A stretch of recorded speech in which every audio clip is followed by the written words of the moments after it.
Good afternoon, everyone. Welcome back from lunch. I'm Kelly Clark. I am the facilitator for this session. I am the GT-AP coordinator at Rosebud, and I'm also the AGATE proposal chair. If you are playing bingo with us today, on your bingo card, the very first box, if you haven't already checked it off, it's find someone wearing the official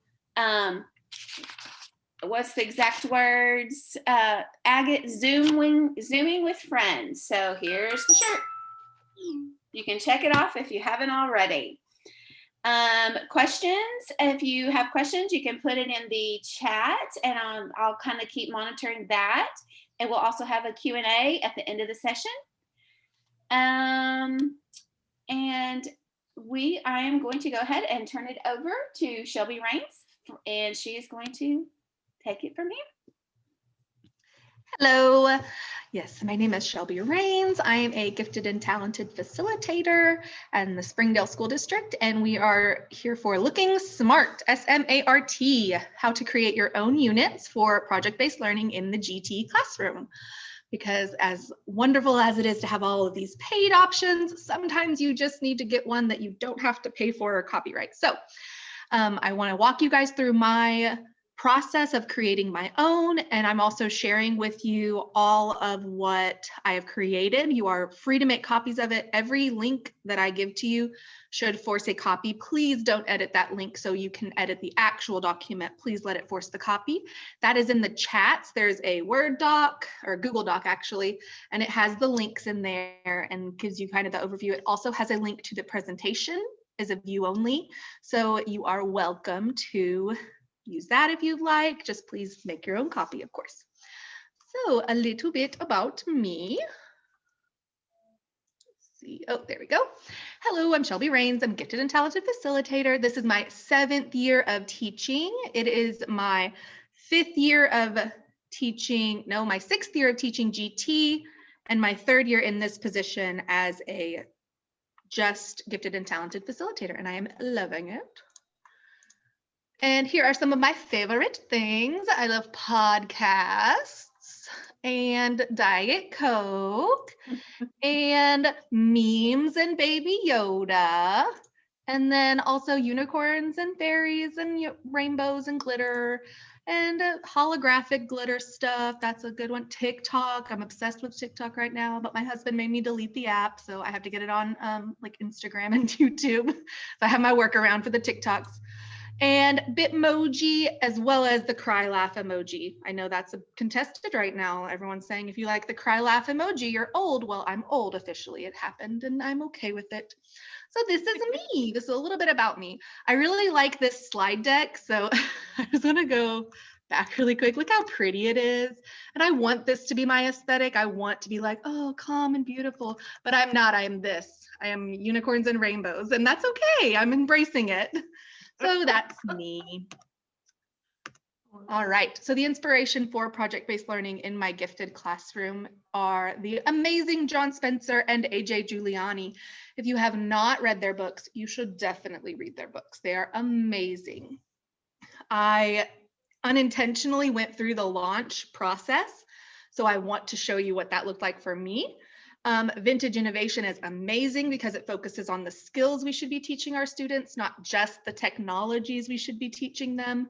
And then Empower is a wonderful read for any human being. It's just amazing about how it matters if your kids are just engaged, if they're just there consuming, or if they are actually taking charge of their education, which I think we can all agree gifted children need to be their own advocates and they need to be able to take charge.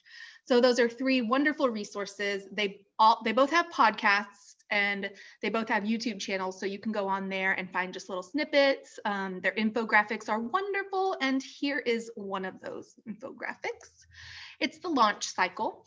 We're going to start at the top with the eyeball on look, listen, and learn. So for my process, I wanted to make an asynchronous unit for my students, and I wanted it to guide their independent learning. So I didn't want to just be the sage on the stage. I wanted to actually be a facilitator and not their giver of knowledge. So I needed an asynchronous unit that did that. So that was my look, listen, and learn. What do I see that my kids need, and what do I see that I want to have happen? Then we're going to go to the question mark with ask tons of questions. That's the A of launch. What is my purpose? What skills do I want to focus on? Then I have the U, understand the process or problem. And I looked deeper into what I observed of my students, reading the books that I mentioned earlier, other articles, the experiences that I and other GT facilitators had. And I knew that my kids needed more ownership. They needed time to explore their interests. They need expectations for that, because I know it can very easily turn into just Google it and you're not really achieving anything. Sure, they're absorbing a lot of information, but are they actually learning a skill? Are they actually focused on an objective? And so that's what I wanted to bring to the independent exploration. Exploration. And then we're going to the N, navigate ideas. This is where I decided, okay, what are my specific units going to be? What will my sessions have in them when I give these to students? The C is create, so create a prototype. This is where I scripted out my videos, I recorded videos, I made slideshows. And then the H is highlight and fix, which as educators, I know we are always highlighting and fixing. So what goes great, what didn't go so great. So the engagement was very high. Having the safeguards was great. But as I was working through it, I noticed students still weren't really taking ownership. It was a lot of, hey, Mrs. Rains, what am I doing today? What are we supposed to do today? And so that's the little launch cycle. And that's what I went through unintentionally as I was creating this unit. And I did some of them out of order, but that's kind of what I went through. So for look, listen, and learn, when you're creating your own unit, some of the questions you'll want to ask yourself are you just trying to keep kids busy? Are you trying to build a collaborative team? Are you wanting to teach a soft skill? Are you wanting to teach a specific skill?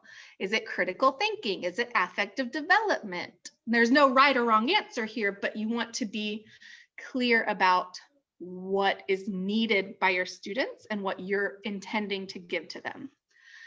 So then the next step is ask lots of questions.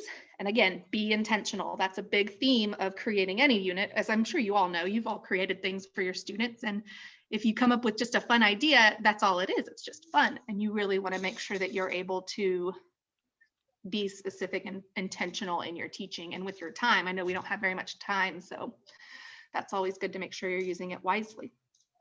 So this year was perfect for making an asynchronous unit. Students with gifted behaviors need to be able to work at their own pace anyway and be challenged. And I needed to be able to have blended student work. So it was a win-win if I created this. And if you guys choose to use it or create your own, then it's also a win-win for you. Yay. I believe every child needs to have the opportunity to be challenged and to overcome that challenge, because we all know if you have a couple of them, at least gifted kids who struggle with struggle, they don't know how to work through it, and that's a life skill. So I wanted to make sure that that was the biggest thing that my focus was on. I want to make sure that they are able to struggle through their struggle in a productive way. Something else with the SMART goals that when I was asking myself questions like, what's the point? Because you'll always have someone come in when you're doing a lot of free independent work where you'll say, why are they learning that? That's not a skill they're going to need. Like, for example, I have kids who make a SMART goal for origami.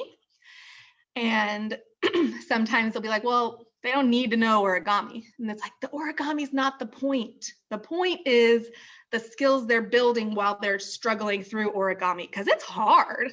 And I'll have a second or third grader who comes in and they're like, oh, I want to make an origami this. And I'm like, awesome, let's do it. And then, I'll go into it later, but I'm very intentional on how they word their SMART goals so that I'm able to hold them accountable to an expectation. Like, you have to be able to make the origami without watching the video at least once. And so it turns from just watching a video, making an origami and being like, boom, I'm done. They're having to build the process of remembering how to do it, being able to recall, but then also overcome the struggle of, I don't even know how to fold that well. Like, that's a hard, fine motor skill to build to actually be able to fold it correctly. So just want to make sure, I'll reiterate it multiple times, but for my SMART goals and for my project-based learning, it's usually not the actual thing they're doing, it's the act of doing it that we focus on. Understanding the problem. So what do I need to plan in order for them to be able to do that. I knew it had to be accessible virtually. Use district slideshows for remote learning. So our district had a certain slideshow format that they used to push out all of our remote learning information and lessons. Bitmoji Classroom was super huge. So as I was working through, I was like, oh, if I want an engagement piece, I can make a little Bitmoji Classroom.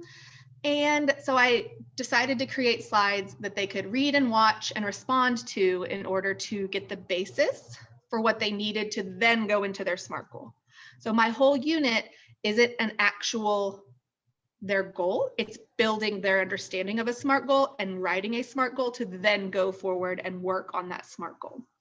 So my unit is just the base knowledge that they would need to understand what is SMART, how do I write that, and then go into actually writing it, meeting with me, and then planning out their steps. And then finally, after the unit is done, that's when they work on their SMART goal.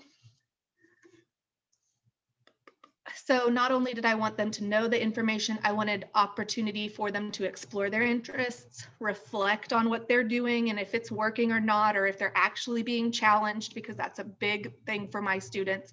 I have a lot of workers that don't like to learn because it's hard, but they like to work. They like to check their box and say, I did that. And I like to push them back and be like, well, okay, but did you really learn? Was it really a challenge? How was it challenging? And things like that. And then also, of course, different tech tools. So when I was on the end of launch, almost to creating, I was navigating my ideas and I had 3 spots. I said I was going to have an intro, a plan, and a reflect. So my intro became, well, what does SMART mean?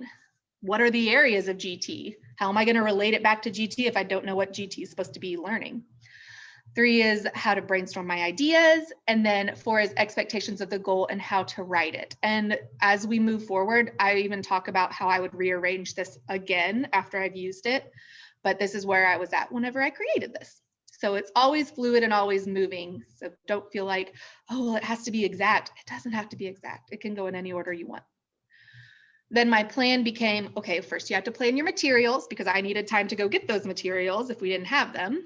What are my action steps? So instead of just being like, oh, I'm just going to learn it, well, like, how do you learn? What are the steps you're going to go through? And then 3 is troubleshooting.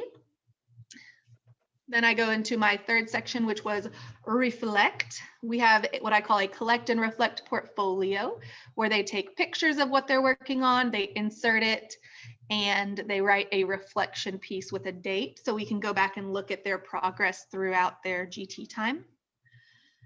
And then what do you do when you think you're done? Because again, I'll have kids who say, I'm done. And I say, oh, let's go check. Let's go back and check. So there's a session on when you think you're done, go watch the session and figure out if you're actually done or not. And then number 3 is get started. So for creating the actual content, like I said in the chat at the very top, there's a Google Doc that has all of the content slides linked. Please let it force a copy if you do use that so that you can have your own copy and it doesn't affect the one that other people will be accessing. So this is where I actually had to make a script. This took some time. I worked on it over the summer because I didn't know if we would be here for in-person school. So I wanted to make sure that I had something that was remote accessible. But it will take a little bit of time. Your videos do not have to be high quality if you choose to make videos. It's not a big deal. I know a lot of people are like, oh, but I don't like my voice and I don't like my face. And it's like, well, you don't have to watch them. After you edit it, you never have to see that video again. The kids are going to watch it. But it keeps you from teaching the same lesson to every kid individually, which is what eventually will need to happen if your kids are truly asynchronous. When one student is going into a SMART goal or you just placed a student, you don't want to have to reteach an entire unit person to person because that keeps you from facilitating because you're being the sage on the stage. So I highly recommend using videos to help you give the information that they need, but then using the time you have them in person to actually facilitate the conversations and to push them further, because I don't need to sit here and tell you what S, M, A, R, and T stand for 15 times to every single one of my kids, because that's not a good use of my time. But helping you write your SMART goal and pushing you to think deeper about it is a better use of our time together. So again, I highly recommend that. And they're used to learning through videos, so it's beneficial for them too. They're not having to read a lot of information because I have some friends who don't like to read a lot of information. They'll skim and skim through it, but if it's in a video, they kind of absorb it a little bit better. That's just my experience. All right, so here's my session format I used. You can use any session format you want, but this is what our district kind of did. I have a title slide. I have a sharing slide. This is if you're sharing it with other adults. So it tells them like areas where they'll have to change a link or make their own link. Then I have, an intro slide, which is the I do, that's my example. Content slides, examples for the student to work throughout the session. So those are the we do for gradual release. And then the to do slide, which is the action, that's where they work on their own to finish something, some kind of expectation you have set for them to complete before they move on to the next session. And then finally, a contact slide, and that is if we need students who are blended, if they need to talk to you and they're not in the room, it has your email. I made a Google Voice account so they can call or text me if that works better for them. But it's not my personal number. I don't like giving that out, so. All right, and then I shared it via Google Classroom. So SMART Goal Unit 1, here's what it looks like. They go through, they click on it, 1, 2, 3, 4. It talks about going at your own pace, working through that. I posted these all as ungraded assignments, and then each student would have their own copy of any of the docs that they actually write on, but all of the units were posted as materials, so it was a view only. And that's it. When you guys get that doc, if you decide to open that and use any of this, all of my notes are in the presentation that's also linked. So if you're like, wait, what did she say to do for that? You can go there or email me. I'm open. Okay, so this is what my SMART goal actually looks like. This is my 1.1 introduction. What is a SMART goal? So this is my title slide. This is my sharing slide. It tells teachers copy and change the items below. Go to slide 21. Make this thing happen. Go to 22. You're going to have to change this link. And so that's just if you choose to share with other adults. If you don't, delete it. You don't need it. Here's what my little Bitmoji classroom looks like. It's got all the areas of GT up at the top. Whoop. Here's the content slides. So first we have the intro, just a hello, a quick video of me telling you what it is. My name is Mrs. Rains, and I will be your instructor. I like to introduce myself. I do this for my enrichment videos too, in case someone else chooses to use the video while they're creating their own, so they know who it is. Because I know we use Teachers College, and we have a lot of like visiting teachers videos that we'll use, or another teacher will come and teach for a day and model things. So the kids are kind of used to that, to seeing another teacher through video. And so I just kind of kept that going. That's how I use it. So if they watch this, I say, hey, here's the lowdown. This is what this is about. And then there's specific. Specific means exact. And then I give them an example in their little video. Very quick, very short. They go through here.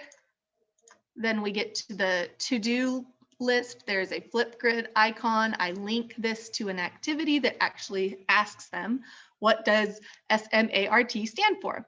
And that's very base knowledge, but I want to make sure that they have a chance to say, I know what all of that is before I move on. I actually watched the videos or retained it enough to put something through. Because I know, and I did have a lot of kids at first who went, this is what they did. They said, okay, I'm done. What do I do now? I'm finished, which we will. So having that accountability piece helps. And then here's my contact information. Like I said, I made a Google Voice phone number, and they can click on this to email me if they had questions. And that's for my blended students, because if they're in my classroom, they raise their hand or they come ask me. All right. And then finally, highlight what worked and what didn't work, what was working and failing. And I reflected and I reflected and I reflected, and I'm still reflecting today, like I said. As you have students complete things, you might realize what would work better here, what was unclear about that, what could have been done in a different way. And I realized that something that was still lacking from my very independent GT program, where I've taught kids for a couple of years now in this position where you're working independently a lot of the time to work on things. And I still had students who would say, hey, where am I supposed to be working on this today? What session am I on again? And I was like, you should know that. I shouldn't know the session you're on. You should know the session you're on. So it's still an ongoing process. I'm still working on my students with that. So just a heads up, if you do choose something like this and your kids don't right off the bat take full ownership, that's normal. Of course, we understand that. Many students, like I said, would just rush to complete the work and finish the session. And I really had to foster the environment of, we are here to learn. Our goal here is not to work. Working and learning are not always the same. A lot of our gifted kids will have experiences where they work at school. I go through, I check the boxes, I do the assignment, I'm done. But they're not actually engaging their mind, they're not growing, they're not thinking. So I really have to push to remind them and give them examples and opportunities to learn instead of just work. So like I said, I'm still working through that. So students worked at their own pace. Some got it done in a couple of weeks. I have some kids that are still working on their sessions and they haven't started a SMART goal yet. But then there's always other stuff. I like to do a lot of affective development, and there's other things like we're doing an amazing shake in Springdale. So I have some kids working on that, and other things are going to come up that you're going to want to do whole group. So this is sort of our independent learning to go back to, and it's kind of ongoing throughout the year. When a kid finishes a SMART goal, they get to make another one, and we get to reflect and think about it. Another thing I noticed was reflections were few and far between. In previous years, I had done a weekly reflection, and that was too frequently, because my kids would be like, well, I didn't get to do a whole lot this week, so I didn't really get to challenge or think about my learning. So I'm still needing to find a happy medium there. Okay. And then, so here's what worked, here's what didn't. Asynchronous format is amazing. I love it. I love it for gifted kids. Extra structure with the goal format, love it for kids. Check-in conferences, amazing. I love checking in and having a one-on-one conference. I love pushing kids. I think that is a staple that has to happen. Guidance for the level of challenge. Again, a lot of kids are going to come in at first and say, oh, I'm going to do this thing that's really easy that I already know so I can get my goal done. And that's where I, as a teacher, have to step in and say, hey, let's word it like this. Or, oh, you didn't really have a measurable part, so we have to go back and do the measurable part. And then I have what didn't work. Again, lack of ownership. I had 2 troubleshooting sessions at first that didn't make sense to have 2. I don't know why I did that. A lack of responsibility on the student's part. Rare reflections. Like I said, it didn't happen until they were done with the SMART goal. And by then it could have been months. A couple of kids, it was months. So it was like, oh yeah, you should have reflected along the way instead of just at the end.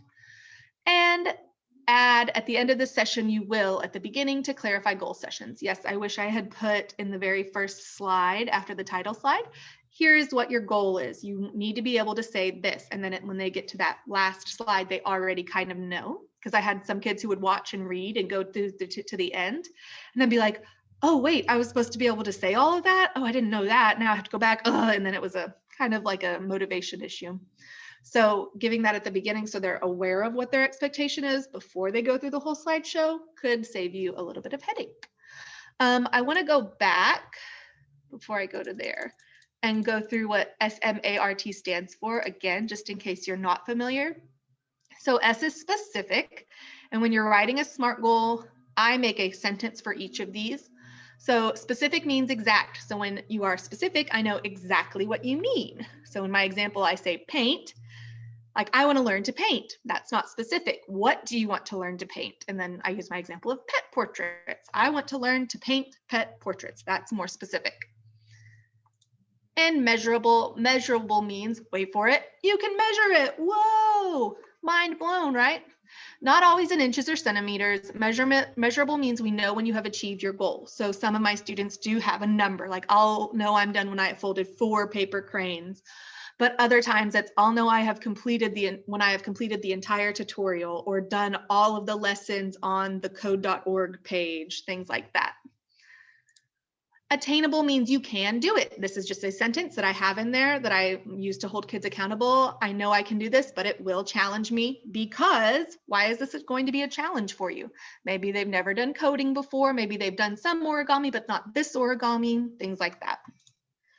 Relevant means it is relevant to GT. So that's why I put up here at the top, these areas of GT, I've referred back to those all the time. Anything we do in GT is going to fall into one of these categories. And it's great because they're so broad. It can fall into all of them sometimes.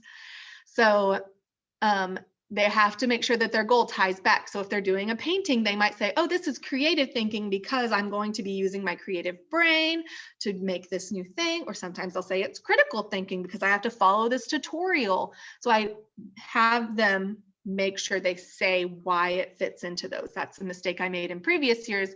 I just said, which one does it go? And they're like, communication. We said, okay, whatever. And then time bound. So this is where they have just a deadline. And I'm not very hard and fast on the time bound because a lot of kids don't have that skill yet to actively gauge out how long something will take. And sometimes it takes not as long, sometimes it takes a lot longer, but my focus for this isn't as much to be able to gauge how long something will take you. It's more to learn through the process. So you might be more specific on the time bound. You might give them a window that they need to finish it. Maybe if you do just like a 9 weeks project, like, oh, it has to be done in the 9 weeks. That's fine. However you want to do it. But for me, this isn't my sticking point. And then the flip grid. I want to show you guys really quick. This is what's linked in the chat. So if you haven't gone here yet, it's at the very top of the chat. Here's my presentation. You can go there. Feel free to use it as a guide, but here's what it actually looks like. So each of these units has something that they create or email to me. The last one has an actual Google Doc. So for writing your SMART goal, it'll force you to make a copy. Here's what mine looks like. Yours might look differently. You can change it however you want it to. You can make it do whatever you want. And it doesn't have to be a SMART goal. Whatever project-based learning you do, you can completely change it. It does not have to be a SMART goal, but I like this for independent learning. So in order to have a SMART goal, you want a goal that is specific, measurable, attainable, relevant, and time-bound. Here are my sentence stems. So when they write their specific sentence, it should sound like this. And I'm very clear on that. That's in the sessions as well. So by the time they get to this end point, they've already thought through these sentences. Here's my example. Throughout the videos, I use an example of making an origami cube. So I've written my SMART goal out like that. And then at the bottom, this is where they write their SMART goals. So I hold them accountable for all of this to make sure that whenever they get started in their actual goal, they're not just doing something that's super easy or super quick, or that's not actually going to help them challenge and grow. So that's what the unit looks like. Here's their action plan document where they actually go through and create their steps to learn, and then a collect and reflect doc. So this is what that looks like.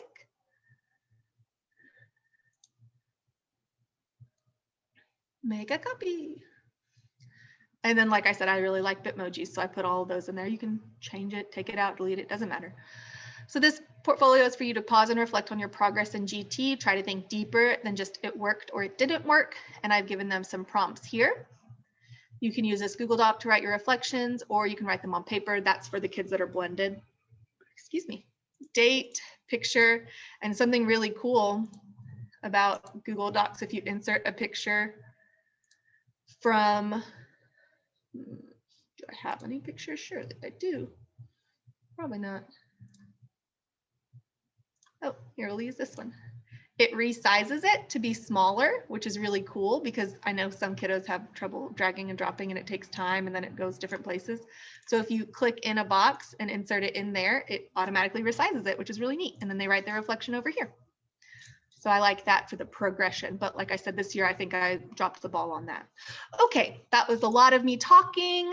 I appreciate you listening, but this is how I created a SMART goal, how I used independent learning to create project-based learning in my classroom through SMART goals.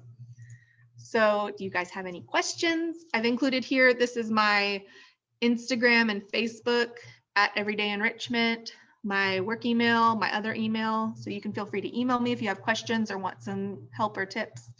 And then what do you guys think? Do you have any questions, any thoughts?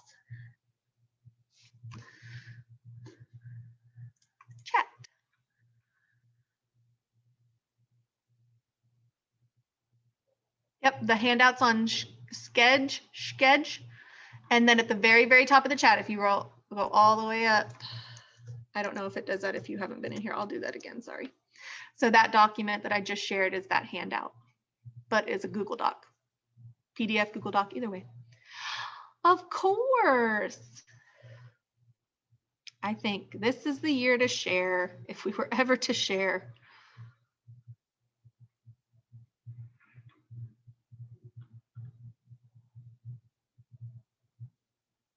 Yep, sorry friends. I think if you came in later, it might have lost that link, but there's the new one. Any questions on SMART goals? The videos are pretty, like if you actually watch it through, it's pretty good. I know I use origami a lot. I have a student learning sign language. I have a couple of students who are following painting tutorials online. I have some kids who are using Scratch to make their very own video game. I have, in the past, I've had kids make some accessible toys using switches, and that was their SMART goal. I have kiddos try to learn a different language. I have lots of kids that like to draw stuff. So they'll like find a tutorial and they'll use that to kind of guide them to learn how to draw different things. It just depends on my grade level. So the biggest class I have right now is 17 maybe. Those are fifth graders, so they're pretty big. But the good thing is that normally with asynchronous learning, I don't have all 15 of them ready for me to approve their SMART goals at one time. One will get done and I'll help them, and then another will get done, and they might have to wait for a little bit, but usually it's not too long. So some of the things, and I kind of wrote about this in my speaker notes if you go through the slideshow, but I think I would totally flip around unit 1 and 2.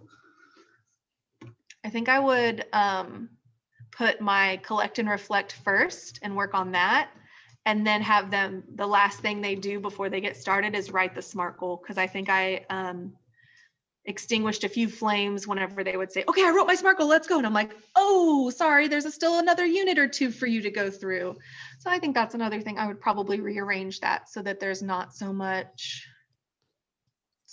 wait time before whenever they actually write their goal and whenever they actually start on it.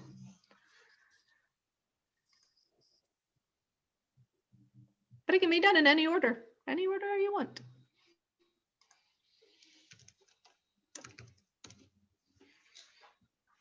Thank you guys for being here. I appreciate it. You know, if we were in person, everyone would be talking to each other and there would be a lot more interaction and questions. That's the one downside to one of the main downsides for me of not being in person is that sidebar information. You know, those sidebar chats. A lot of times, you know, we come up with good questions. Yeah. I did want to just stick in here, since we have just a minute, maybe while you're contemplating some questions. If you were not in a morning session and if you just started this is your first session to pop into, please change your name that appears right by your picture or by your emoji or whatever you have that covers your name, that covers your picture. Please change it to your first and last name and your school district if you're affiliated with the school district. That's how we are keeping track of professional development hours and who was in each session. To change the name, you can either, where your picture is, go kind of hover over the top right-hand corner, click the 3 dots, and rename is one of your options. If that doesn't work for you, you can go down to the bottom of your screen where it says participants, click on participants, click on your name, and there'll be a little tab that pops up that says more, and you can rename yourself that way also. So if you're some people are logged in with an email address or just looks kind of like gibberish, we don't know who that is, or if it's Susie Q's iPhone, we don't really know who that is either. So if you don't mind trying to do that, that would be great. I'm Kelly Clark, by the way. For those that came in later, I am the proposal chair for AGATE 2021, and I've really enjoyed reading through and looking at all of the proposed proposals for this year. We've got some good sessions. So there were a couple of comments in the chat. One person asked what age levels I use this for. I use it for 2nd through 5th. And I just adapt it for my 2nd graders. They don't do a whole lot of the writing on their own. And if they do, it's shortened. And then whenever it comes to actually writing the goal, we do that together. So I'm the one typing it, but they're the ones helping me come up with the words to type.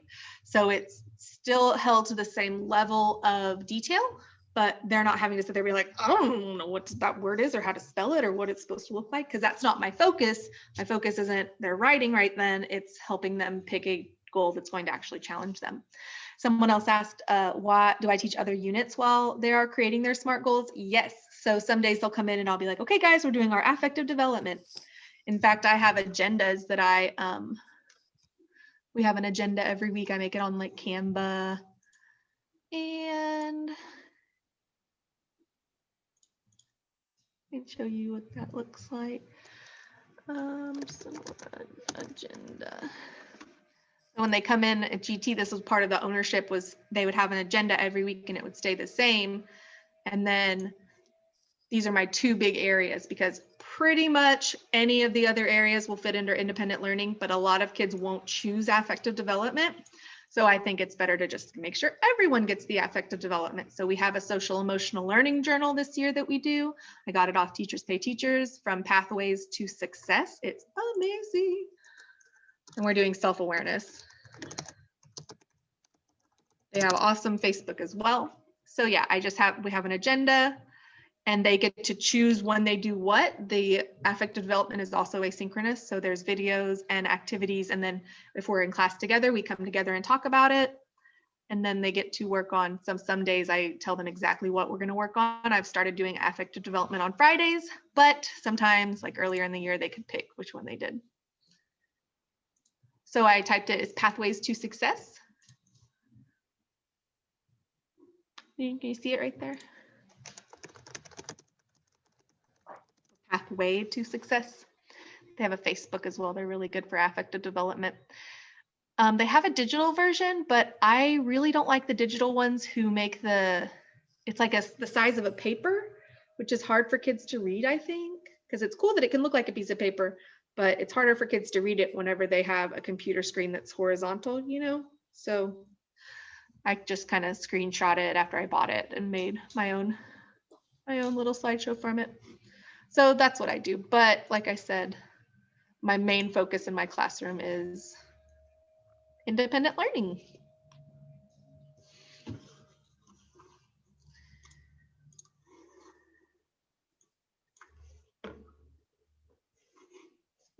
All right. You guys, I'm good. If you guys are good, you can have a little bit of time before the next break. Yes. If you have any questions, feel free to hang out. Thank you for being here and attending. I appreciate you logging into my thing. Whoop, whoop. Thank you, Shelby, so much for sharing this with us. It's really great. I look forward to going through and my check finished way early. And thank you very much for sharing everything that you have with us. During the vendor breaks will start at 1:05. Please be sure you go in and visit our vendors and check everything out. That's great. And Shelby, thanks for sharing that Pathways and everything else, all the stuff that you have shared with us. It's a lot of good stuff.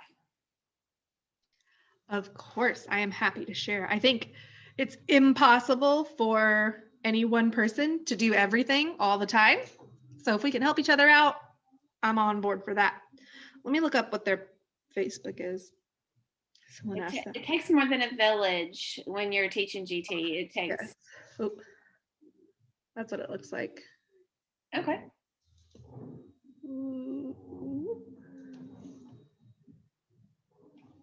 Pathway. I don't know why it's not focusing. Pathway to Success. So no S on Pathways. It's just Pathway. Okay. To Success.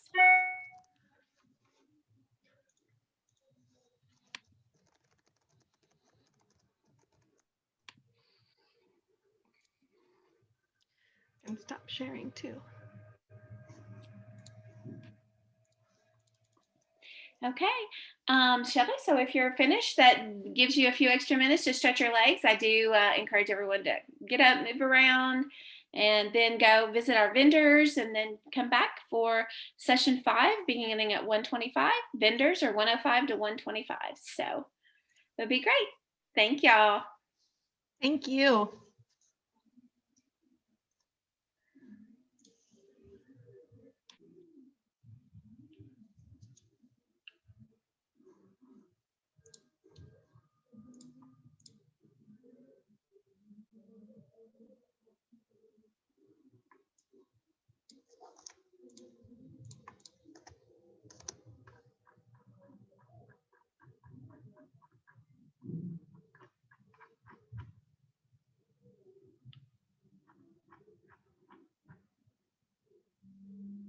Thanks. Thanks, Kimberly. Someone else said that. Thank you, person who said that. It was Anita. Thank you, Anita, if you're still here.